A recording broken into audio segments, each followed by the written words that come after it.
अरे घूरना बंद करो, पहले सब्सक्राइब करो।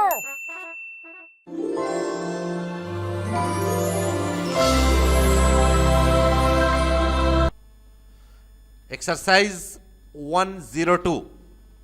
Dear Sirs, comma, we thank you for your letter of last week and we are asking Messrs. Cromwell and Warbeck, comma, of Wentworth, comma, to look into the matter forthwith, full stop. We hope that the flow of water into the workings may dwindle away with the advent of the dry weather, comma, and that the trouble may cease of itself, full stop.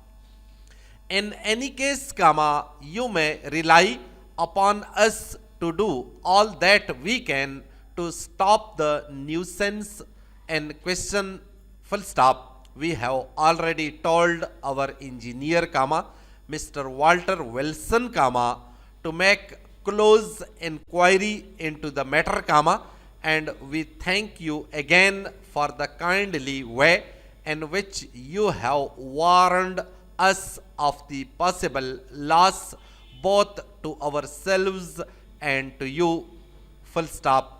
Yours truly. Exercise 105.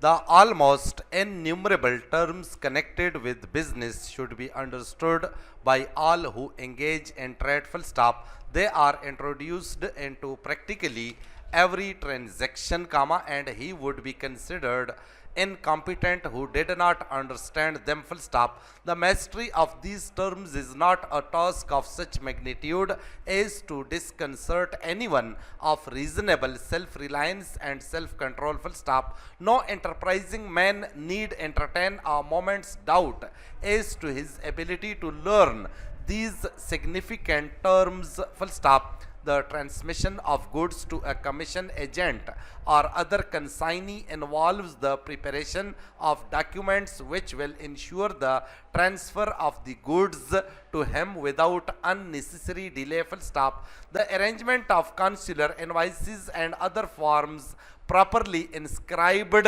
and attested must be recognized as a common matter of daily routine, comma, and a man would feel uncomfortable if he were ignorant of these things, full stop.